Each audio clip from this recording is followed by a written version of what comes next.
Hello students, I am Mrs. Nidhi Srivastava, your Hindi teacher, Faculty of US Academy and Institute, विकास नगर गोरखपुर। मेरा ये video class 4th के students के लिए है।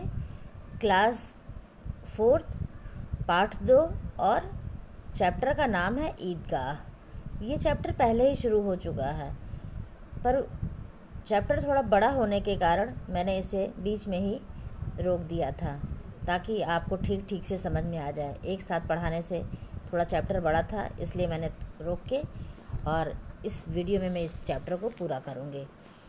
ये कहानी एक छोटे से बच्चे हामिद की है। आप इतना तो समझ चुके होंगे, वो अपनी दादी के साथ रहता है और मेले में मेला देखने आया हुआ है अपने मित्रों के साथ। और कहानी में हम लोग कहाँ तक आ चुके हैं कि बच्चे सारे मेले से खिलौने ख़रीद लिए हैं और सारी अपने पसंद की चीज़ें ले चुके हैं। और हामिद अपने लिए अपनी दादी के लिए एक चिमटा ले रहा है दुकानदार से, वो मोल भाव कर रहा है। तो आगे की कहानी के लिए हम लोग यहाँ तक हम लोग पढ़ चुके थे, लेकिन मैं थोड़ा सा पीछे जाके फिर से पढ़ाऊँगी आपको। सुनकर हामिद का दिल बैठ गया। पूछा, ठीक बताओ। ये वहाँ की घटना है जब हामिद चिमटे के लिए मोल भाव करने लगा कि ठीक बताओ कि कितने पैसे में दोगे। 5 पैसे लगेंगे, लेना है तो ले लो, नहीं तो चलते बनो। ये दुकानदार ने कहा कि 5 पैसे लगेंगे, लेना है तो ले लो। हामिद से बोला कि लेना है तो ले लो, नहीं तो चलते बनो। 3 पैसे में दोगे? हामिद ने कलेजा मजबूत करके कहा। वह दादी के लिए अपनी सारी जमा पूंजी लुटाने को तैयार था। कलेजा मजबूत करके क्या कहने का अर्थ है कि हामिद के पास सिर्फ 3 पैसे थे और वो डर रहा था कि जब अगर हम कहेंगे दुकानदार से कि वो 3 पैसे में दोगे तो दुकानदार तैयार नहीं होगा। इसलिए यहाँ तात्पर्य यही है कि वो अपने दिल को कड़ा करके मजबूत करके दुकानदार से पूछा। उसको डर लग रहा था एक्चुअली कि दुकानदार तो देगा नहीं 3 पैसे में, और वो उसके पास 3 पैसे से ज़्यादा था नहीं, और वो अपनी दादी के लिए अपनी सारे पैसे खर्च करने के लिए तैयार था। वह आगे बढ़ने को हुआ तो दुकानदार ने उसे बुलाया और चिमटा उसके हाथों में थमा दिया। अब ऐसा कह करके 3 पैसे में दोगे, ये पूछने के बाद वो वहाँ रुका नहीं और आगे बढ़ने लगा। तो दुकानदार ने उसे बुलाया और चिमटा उसके हाथों में दे दिया। थमा दिया यानी दे दिया, ठीक है। हामिद ने चिमटे को कंधे पर इस तरह रखा मानो बंदूक हो, फिर शान से अकड़ता हुआ अपने साथियों के पास आया। अब हामिद ये चिमटा खरीद के इतना खुश है कि वो उस तरह से इसको कंधे पर रखा है जैसे लग रहा है कि वो बंदूक लिया है, ठीक है। हामिद ने मोहसिन ने कहा, यह चिमटा क्यों लाया पगले, इसका क्या करेगा? मोहसिन उसका दोस्त है और चिमटा देख के वो उस पर हंसता है कि ये चिमटा क्यों लाया है। चिमटा बच्चों के खेलने की चीज़ थोड़ी ना है, चिमटा तो बड़े लोगों की चीज़ है, मम्मी लोगों के लिए है, किचन में लेडीज़ जो खाना बनाती हैं उनके लिए है। तो ये बच्चा चिमटा क्या करेगा, इसलिए इसको बोलता है कि चिमटा क्या करेगा। हामिद ने चिमटे को ज़मीन पर पटक कर कहा, ज़रा अपनी भिश्ती इस तरह से ज़मीन पर गिरा दो, सारी पसलियाँ चूर चूर हो जाएंगी बच्चों की। हामिद कहता है, अपने चिमटे को ज़मीन पर पटक कर दिखाता है, बड़े गर्व से पटकता है ज़मीन पर और कहता है कि तुम अपनी भिश्ती को अगर इस तरह से ज़मीन पर गिरा दो तो पता चल जाएगा, सारी पसलियाँ चूर चूर हो जाएंगी। यानी कि मिट्टी की भिश्ती थी तो वो तो गिरने से टूट जाती ना। तो इसीलिए हामिद बड़े गर्व से अपने चिमटे की तारीफ़ कर रहा है। महमूद को चिमटे की भिश्ती के साथ तुलना अखर गई। अब जो महमूद था उसका दोस्त, वो जब भिश्ती के साथ उसकी खिलौने के साथ चिमटे की क्या तुलना है, लेकिन वो चिमटे के साथ तुलना किया तो उसको खल गया। बोला, यह चिमटा कोई खिलौना है? और हामिद से बोलता है कि ये चिमटा है, खिलौना थोड़ी ना है। खिलौना क्यों नहीं, कंधे पर रखो तो बंदूक हो जाए, हाथ में ले लो तो फ़कीरों का चिमटा हो जाए, चाहे तो इसे मंजीरे का काम ले लो। मंजीरा समझते हो? मंजीरा यानी बजाने वाला, चिमटे की तरह बजाया जाता है। चिमटा बजाओ तो आवाज़ एक ध्वनि निकलेगी, तो मंजीरे से भी उसी तरह की ध्वनि आती है। बिल्कुल उसी तरह की नहीं आती है, थोड़ी सी फ़र्क होती है। मंजीरे में झाल भी लगा रहता है, लेकिन तो फिर भी बजाने पे एक आवाज़ तो ध्वनि तो निकलेगी ही। तो इस तरह से वो उसको समझा रहा है कि हमारा चिमटा बहुत काम की चीज़ है, ठीक है। एक चिमटा जमा दूँ तो तुम्हारे सारे खिलौने चकनाचूर हो जाएं। वो कहता है कि अगर मैं एक चिमटा लगा दूंगा, जमा दूंगा तो तुम्हारे सारे खिलौने टूट जाएंगे, क्योंकि सारे खिलौने इसलिए टूट जाएंगे क्योंकि खिलौने तो मिट्टी के बने हैं और चिमटा लोहे का बना है। तुम्हारे खिलौने मिलकर भी मेरे चिमटे का बाल बांका नहीं कर सकते, हामिद ने गर्व से कहा। ये बात तो सही है कि लोहे का चिमटा था तो लोहे का चिमटा अब मिट्टी के खिलौने से तो भाई मजबूत ही होगा ना। तो इसलिए हामिद उसको गर्व से बताता है कि मेरा चिमटा तुम्हारे खिलौनों को तोड़ सकता है। हामिद के चिमटे की धाक बच्चों पर बैठ गई। उन्होंने अपने अपने खिलौने उसे देखने को दे दिए। हामिद ने अपना चिमटा उन्हें देखने को दे दिया। चिमटा बारी बारी सबके हाथ में गया और खिलौने बारी बारी से हामिद के हाथ में आ गए। अभी तक जो बच्चे खिलौने नहीं दे रहे थे, हामिद केवल देख देख के ललचा रहा था, उसको लालच लग रही थी। अब वो बच्चे अपना खिलौना हामिद को दे दिए और हामिद का चिमटा ले लेकर देखने लगे। सब लोग गांव लौट आए। हामिद घर पहुंचकर अमीना को आवाज़ दी। वह दौड़ी दौड़ी आई और गोद में उठाकर प्यार करने लगी। सहसा उसके हाथ में चिमटा देखकर चौंकी। यह चिमटा कहाँ से लाया है? उसने पूछा। जब वो गांव लौट के गया तो दादी को आवाज़ दी और दादी दौड़ के आई और उसको वो प्यार से गोद में उठा ली। लेकिन उसके हाथ में चिमटा देखकर वो चौंकी किस लिए? क्योंकि चिमटा तो मेले से बच्चा गया है घूमने, मेला देखने, तो चिमटा तो लेके नहीं आएगा। बच्चा तो अपने लिए खिलौना लेके आएगा या कुछ मिठाई लेके आएगा या कुछ खाने की चीज़ लेके आएगा या झूला झूलेगा, लेकिन चिमटा क्यों लाया? ये देख के दादी चौंक गई और पूछी कि चिमटा कहाँ से लाया है? मैंने मोल लिया है।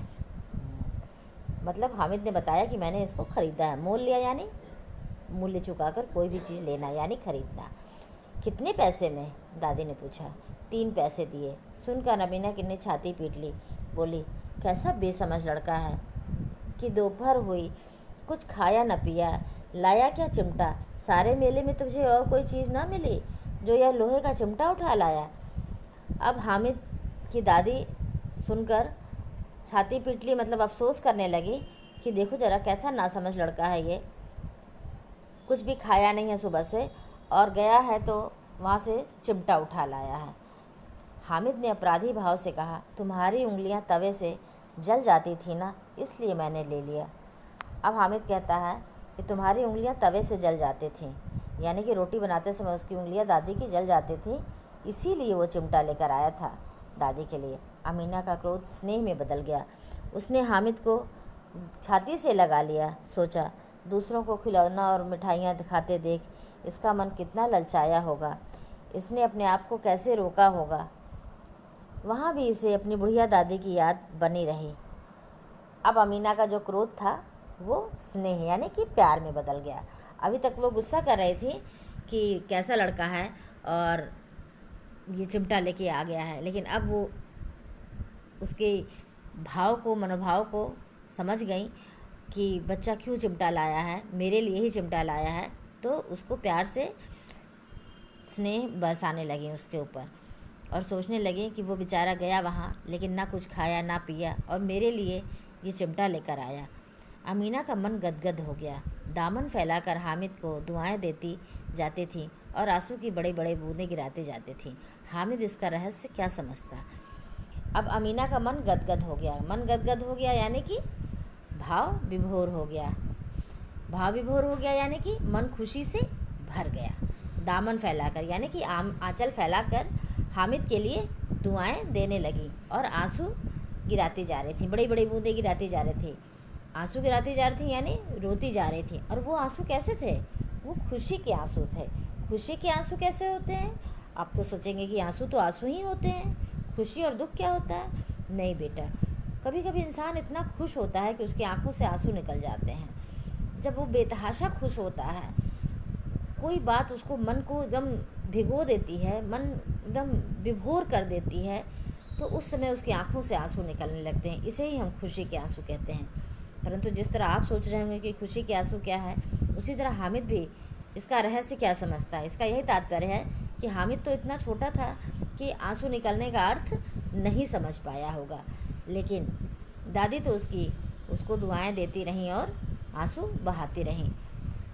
इस कहानी से बेटा क्या शिक्षा मिलती है? इस कहानी से हमें शिक्षा मिलती है कि हमें सिर्फ अपना ही ध्यान नहीं रखना चाहिए, हमें अपने बड़ों का, अपने आसपास के लोगों का और ख़ास तौर से जिन्हें हम प्यार करते हैं उनका भी ख्याल रखना चाहिए।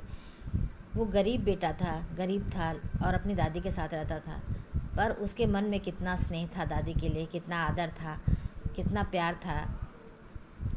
हम नहीं कहते हैं कि आप लोग कोई बड़ी बड़ी चीज़ें करिए अपने माता पिता के लिए, पर उनके लिए छोटी छोटी चीज़ें की जा सकती हैं, उनके उनके सम्मान में की जा सकती हैं, उनको प्यार जताने के लिए की जा सकती हैं। कभी मम्मी को एक गिलास पानी ही ला के दे दो अगर मम्मी मांगे तो, फिर देखो वो कितना खुश हो जाती हैं। कभी पापा आएँ तो उनका बैग लेके रख लो, पापा लाइए मैं बैग रख देता हूँ, फिर देखो उनको कितना अच्छा लगेगा।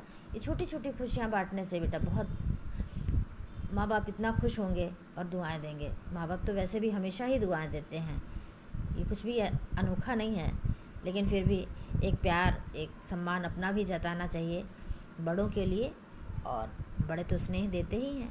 ठीक है, इस कहानी से हमें यही शिक्षा मिलती है कि हमें अपने बड़े लोगों का भी ख्याल रखना चाहिए, और रखा जाता भी है, आप लोग भी रखते होंगे।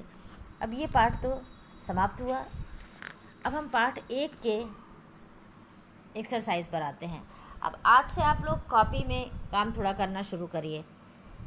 सबसे पहले तो क्या करिए कि इस बुक में जितने भी ये रेड वर्ड लिखे हुए हैं, जितने भी लाल रंग से ये शब्द लिखे हुए हैं, उनको अंडरलाइन कीजिए। जिस तरह मैं क्लास में करवाती हूँ उसको अंडरलाइन करिए। लेकिन उसके बाद ये चिड़िया, ये भी कठिन शब्द है, इसको भी लिखिएगा। हरियाली, ये भी कठिन शब्द है, इसको भी अंडरलाइन करिए। कुतर कुतर, इसको भी अंडरलाइन करिए। इसी प्रकार से इठलाऊँ, इसको भी अंडरलाइन करिए। इस तरह से जो भी कठिन शब्द आपको लग रहा है उसको अंडरलाइन करिए, उसको पढ़कर उसको रफ़ कॉपी में लिखकर अभ्यास कीजिए। ठीक है, अब इसके बाद से कॉपी में काम आप लोग शुरू करिए। सबसे पहले आप लोग लिखेंगे सबसे ऊपर पाठ 1, जी होता चिड़िया बन जाऊं।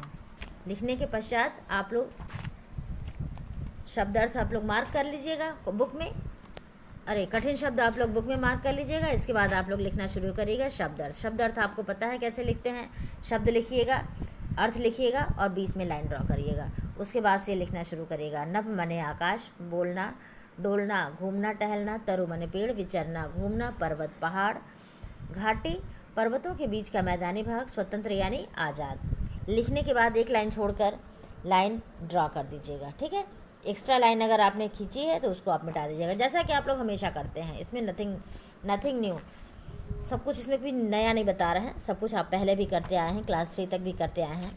अब देखिए आपका है मौखिक प्रश्न, कवि का मन क्या बनने का मन होता है। अब आप सोचिए क्या बनने का मन करता है। ये सारे मौखिक प्रश्न हैं जिसके उत्तर आप अपने स्वयं ढूंढिएगा और सोचिएगा। ये बड़े प्रश्न जो हैं उसको मैं करवाऊंगी, मैं लिख के भेजूंगी और आप लोग उसको कॉपी में करिएगा। इसके बाद देखिए ये समझना है, इसको स्व से स्वतंत्र बना है, स्व से स्वदेश बना है, स्व से स्वराज बना है। सिर्फ ये समझने वाली चीज़ है, इसको बुक में भरना है। ठीक है, जाऊँ का 3-3 शब्द लिखना, समान तुक वाले 3-3 शब्द लिखो। समान तुक वाले यानी तुकांत शब्द होता है ना, राइमिंग वर्ड, तो जाऊँ का खाऊँ, आऊँ, इस तरह से लिखना है। ठीक है, आप 3 शब्द लिखिएगा। इसी प्रकार जंगल का मंगल, डाली का लाली और भी शब्द बनाइएगा, घाटी का माटी और भी शब्द लिखिएगा, 2 शब्द अपने से जोड़िएगा। इसी प्रकार से समानार्थी शब्दों को रेखा खींचकर मिलाओ। समानार्थी शब्द इसमें देखिए जंगल है, इसमें ढूंढिए जंगल का अर्थ कहाँ है, वन। ठीक है, नभ, नभ का अर्थ क्या है, आकाश। इसी प्रकार से चिड़िया, चिड़िया का अर्थ क्या है, पक्षी। डाली का अर्थ क्या है, टहनी। तरु का अर्थ क्या है, वृक्ष। पर्वत का अर्थ क्या है, गिरी। और जग का अर्थ क्या है, संसार। सबको रेखा खींचकर मिलाना है। कविता में से 6 संज्ञा शब्द चुनकर लिखो। 6 संज्ञा शब्द लिखना है। 6 संज्ञा शब्द आप कविता में जब ढूंढिएगा आपको 6 संज्ञा शब्द मिलेंगे। भाववाचक संज्ञा भी है इसमें और जातिवाचक संज्ञा भी है। आप ढूंढिएगा तो आपको मिलेगा। देखिए थोड़ा मैं उदाहरण बता दे रही हूँ। चिड़िया जातिवाचक संज्ञा, इसी प्रकार से हरियाली भाववाचक संज्ञा, नभ और फल ढूंढिएगा, पर्वत है। इसी प्रकार से ढूंढिएगा, 6 शब्द आपको मिलेगा, उसको आपको 6 शब्द बनाना है। अब ये देखिए समझने के लिए बात है, सिर्फ पढ़ो समझो और वाक्य बनाओ। इस जग में पानी भर दो। इस सारे जग में उसने माँ का नाम ऊंचा कर दिया। इस जग का अर्थ एक बर्तन से है और इस जग का अर्थ संसार से है। इसी प्रकार से इसमें एक से अधिक शब्दों देने वाले अर्थ को समानार्थी अनेकार्थी शब्द कहते हैं। इसी प्रकार फल शब्द का प्रयोग दो अलग अलग अर्थों में करते हुए वाक्य बनाओ। एक फल का अर्थ क्या है? फल यानी जो खाने वाला फल होता है, और दूसरे फल का अर्थ क्या है? नतीजा। ठीक है, तो इसको आप करिएगा। यहाँ पे है विलोम शब्द। विलोम शब्द लिखिएगा। सुख का दुख, जीवन का मरण, बनना बिगड़ना, स्वतंत्र परतंत्र, बंधन मुक्त और पाना खोना। ठीक है, इसके बाद तुम्हारा क्या बनने का मन करता है और क्यों? क्या बनने का मन करता है वो और क्यों, ये तो खुद आप लिखेंगे भाई। अब हमें तो नहीं पता है ना कि आपको क्या बनने का मन करता है, तो आपको क्या बनने का मन करता है उसको विस्तार से यहाँ पे इतनी लाइनें दी हुई हैं, 1 2 3 4 5 6 लाइन में अपने मन के भाव आपको क्या बनने का मन करता है करिएगा। ठीक है, एक और एक्सरसाइज दिया हुआ है। किसी पार्क या बगीचे की सैर करो और पंख इकट्ठे करो, इन्हें अपनी स्क्रैप बुक में लगाओ। गत्ते, रंग, ब्रश, फेविकोल, धागा, कैंची, रिबन, लटकने वाली चिड़िया बनाओ। कहीं बाग में जाने की ज़रूरत नहीं है, कहीं जाने की पार्क में बगीचे में जाने की ज़रूरत नहीं है, क्योंकि अभी कोरोना काल चल रहा है। ठीक है, कोरोना टाइम है ना, कोविड-19 सबको पता है, आपको भी पता है, तो बाहर जाना नहीं है। घर में अगर पेपर से कैंची से और घर में रखी चीज़ों से अगर आप इस तरह से हैंगिंग बर्ड बना सकते हैं, लटकने वाली चिड़िया, तो बनाइएगा, अन्यथा छोड़ दीजिएगा। ठीक है, इतना करिए कॉपी में, और मैं नेक्स्ट वीडियो में आपको बताऊंगी। पार्ट 2 से भी ये थोड़े से एक्सरसाइज में बता दे रही हूँ, उसको कर लीजिए, और बाकी की एक्सरसाइज में बाद में कराऊंगी। ये रेड वर्ड, जितना रेड वर्ड है उसको मार्क कर लीजिए, और इसके अलावा भी बहुत सारे डिफ़िकल्ट वर्ड हैं, जैसे लिखिए आप, मार्क करिए। प्रसन्न, ठीक है, और अभी आप जैसे जैसे पढ़ते जाएंगे उसी तरह से आपको मिलता जाएगा। ठीक है, कठिन शब्द तो उसको मार्क कर लीजिएगा। सेवैयाँ, ठीक है, और भी बहुत सारे, हलवाइयों, कांस्टेबल, इस तरह से बहुत सारे कठिन शब्द हैं, इसको मार्क करिएगा प्रैक्टिस के लिए, वो बहुत ज़रूरी है आपके लिए। ठीक है, कठिन शब्द बुक में मार्क करिएगा। इसके बाद से इस चैप्टर का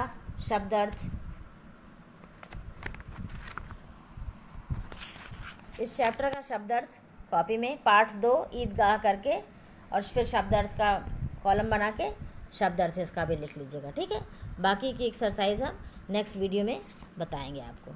ठीक है, हैव ए नाइस डे।